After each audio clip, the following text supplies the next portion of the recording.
दोस्तों आज हम बात करने वाले हैं इजिप्ट की रहस्यमयी दुनिया के एक ऐसे राजा की जिसका चेहरा उसकी प्रजा तो छोड़िए बल्कि उसके साम्राज्य के मंत्रियों ने भी नहीं देखा था।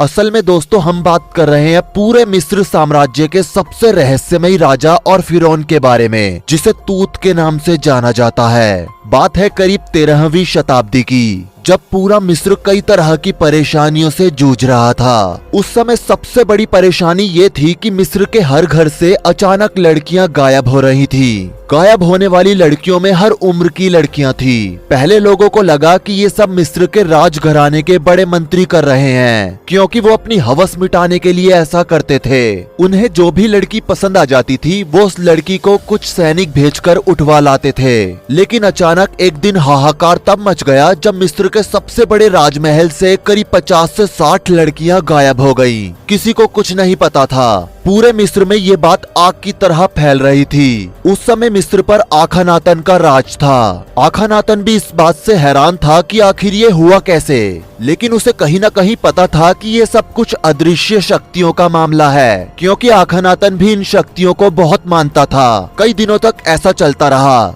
कुछ समय बाद अचानक आखनातन की मौत हो गई। उसकी मौत के कुछ दिनों बाद ही मिस्र राजमहल में कुछ अजीब सी हलचल देखी गई। ये हलचल ऐसी थी कि उस पर किसी का कोई बस नहीं था। वजीरों से लेकर रानियों तक सबने ये महसूस किया कि आखनातन के गद्दी पर ना बैठने के बावजूद ऐसा लगता है कि जैसे गद्दी पर कोई बैठा है। एक दिन जब राज दरबार लगा हुआ था और वजीर राज के किसी अहम मुद्दे पर चर्चा कर रहे थे, तभी एक आवाज ने सबको हिलाकर रख दिया।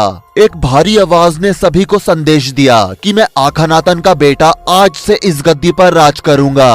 वहां पर बैठे लोगों के लिए ये एक सपना था, क्योंकि उन्हें कोई दिख नहीं रहा था। लेकिन ये आवाज सच की थी, जिसकी वजह से लोग डर भी रहे थे। कुछ लोगों ने अपने आसपास ऊपर नीचे देखने की कोशिश की तो उनके सर अचानक से धड़ से अलग हो गए और वो जमीन पर गिर पड़े। ये सब 5 से 10 सेकंड के बीच हुआ था। जो लोग वहाँ बैठे थे चुपचाप वहीं बैठे रहे। तभी एक आवाज और आई कि जब तक इस मिस्र साम्राज्य पर मेरा राज है तब तक कोई सर नहीं उठाएगा। जो भी सर उठाएगा उसका सर धड़ से अलग हो जाएगा। तभी लोगों को महसूस हुआ कि कोई व्यक्ति उनके आसपास से चलकर गद्दी की तरफ जा रहा है, लेकिन किसी की भी हिम्मत नहीं हुई कि एक बार सर उठाकर उसके चेहरे की तरफ देख सके। गद्दी की तरफ जाते हुए उसने कहा कि आज से मैं तुम्हारा नया फिरौन हूँ, अब मेरे ही आदेश तुम्हें मानने हैं। इतना कहने के बाद वो शांत हो गया और चुपचाप राज गद्दी पर बैठ गया। गद्दी पर बैठने के बाद उसने कहा कि मैंने पिताजी से कहा था कि मुझे भी एक बार इस गद्दी पर बैठना है, लेकिन उन्होंने मना कर दिया, तो मैं खुद ही इस गद्दी पर बैठ गया।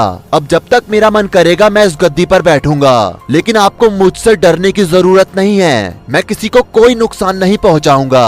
बस ये ध्यान रखना कि तुम सबको मेरे कहे के अनुसार ही चलना पड़ेगा। इतना कहने के बाद उसने अपना नाम बताया और कहा कि मेरा नाम तूत है, और इतना कहकर उसने राजसभा को स्थगित कर दिया।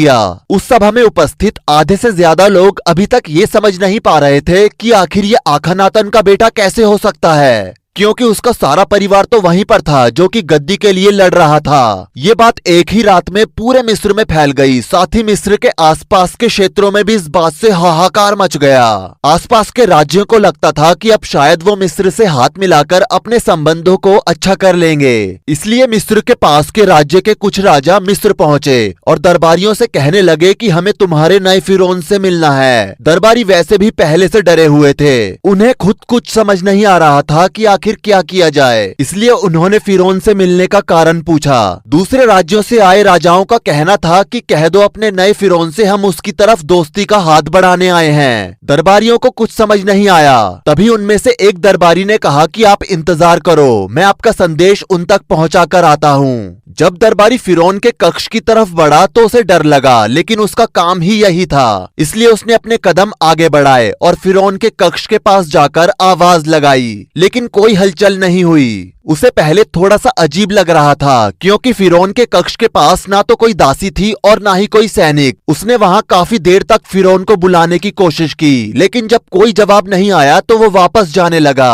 उस दरबारी ने अपने कदम वापस जाने के लिए बढ़ाए ही थे कि उसके पीछे से आवाज आई कि उन राजाओं तक ये संदेश पहुंचा दो कि फिरौन उनसे मिलना नहीं चाहते हैं। दरबारी के माथे पर पसीना था, उसने केवल हाँ में सर हिलाया और आगे चल दिया। दरबारी ने जाकर उनसे कहा कि फिरौन आपसे नहीं मिलना चाहते हैं। इतना सुनकर राजा भड़क उठे और काफी भला बुरा कहकर वो वापस अपने राज्य की तरफ निकल गए। अगले दिन दरबारियों को सूचना मिली कि जो राजा फिरौन के साथ दोस्ती का हाथ बढ़ाने के लिए आए थे, वापस जाते समय उनकी मृत्यु हो गई। उनकी मृत्यु का कारण किसी को नहीं पता था, लेकिन ये खबर लोगों को बेचैन कर रही थी। दोस्तों, धीरे धीरे मिस्र में एक बात बहुत तेजी से फैल गई कि नया फिरौन कुछ अदृश्य शक्तियों को जानता है। उसे कई बार कुछ अजीब सी चीजों के साथ देखा गया है, जिसमें उसका मुंह भी ढका हुआ था और बाकी पूरे शरीर पर कुछ नहीं था। बता दे, फिरौन तूत के पास बहुत सारी शक्तियां थी। उनमें से एक सबसे खास शक्ति ये थी कि वो गायब हो सकता था। हालांकि लोग उसे सर उठाकर तो नहीं देखते थे, लेकिन कई लोगों ने इस बात को महसूस किया था कि वो खड़े खड़े एक जगह से दूसरी जगह अचानक से पहुंच जाता है। बात करते करते वो इतनी तेजी से किसी के करीब चला जाता था कि लोग सोच भी नहीं सकते थे। यहाँ तक कि उसे लोगों के दिमाग को पढ़ना भी आता था। मिस्र के लोग कहते थे कि मिस्र में कई व्यक्तियों ने उसे चुपचाप से देखने का प्रयास किया था और जिन लोगों ने उसे देख लिया था, उनका सर अगले दिन उन्हीं के घर में लटका हुआ मिला था। किंग तूत के कक्ष के पीछे एक तहखाना था, जिसे मिस्र के शुरुआती दौर में बनाया गया था। लोगों का कहना था कि हर दौर के फराओ इस कक्ष में अपने हिसाब से काम करते थे, जैसे कि आखनातन और तूतनखामुन जैसे फराओ इसमें लड़कियों के साथ कुछ अजीब सी हरकतें करते थे। किंग तूत भी इस कक्ष में अधिकतर अपना समय बिताता था। उस कक्ष से रात में लड़कियों के चिल्लाने की आवाजें आती थी, लेकिन किंग तूत के डर से कोई भी उस कमरे के पास तक नहीं जाता था। महल में रहने वाले लोगों को एक चीज का बहुत अचंभा लगता था कि किंग तूत कभी महल से बाहर नहीं जाता था और ना ही किसी दरबारी ने कभी लड़कियों को महल के अंदर जाते देखा जो कि किंग तूत के बुलाने पर आई हो। लेकिन फिर भी किंग के उस रहस्यमयी कमरे से हमेशा लड़कियों के चीखने की आवाजें आती थी। दरबारियों का कहना था कि ऐसा लगता था जैसे कि कमरे में 1000 लड़कियां हों। किंग तूत को शासन से कोई मतलब नहीं था, ना ही वो शासन करता था। हाँ, कभी कभार महल में अगर कोई भी लड़की उसे अच्छी लगती थी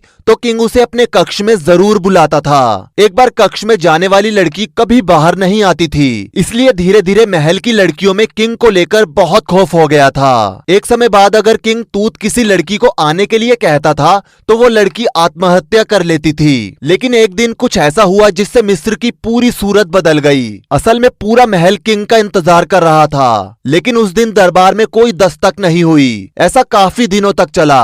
जब किंग ने दरबार में आना बंद कर दिया तो उसे ढूंढने के लिए स्मन खकरे ने पहला कदम बढ़ाया। आपको बता दें कि स्मन खकरे एक फिरौन थी। स्मन खकरे ने सबसे पहले किंग तूत के पीछे बने कमरे में उसे देखा। वहाँ किंग तो नहीं मिला, लेकिन वहाँ का जो दृश्य था वो इस दुनिया का सबसे खतरनाक दृश्य था। असल में उस कमरे में एक अजीब सा घेरा बना हुआ था, जिसके बीच में ना जाने कितनी ही लड़कियां मरी पड़ी थीं, जिनके सर उनके धड़ से अलग थे। उनके बदन पर कुछ नहीं था। ये सब देखकर स्मन खकरे का दिल घबरा गया। उसने इससे पहले इतनी क्रूरता नहीं देखी थी। वहाँ पर कई और चीजें थी, जैसे कि सफेद चौक से जमीन पर कुछ अजीब सी भाषा में लिखा हुआ था, लेकिन उसका मतलब क्या था ये किसी को नहीं पता था। उस दिन के बाद से किंग तूत कभी नहीं आया।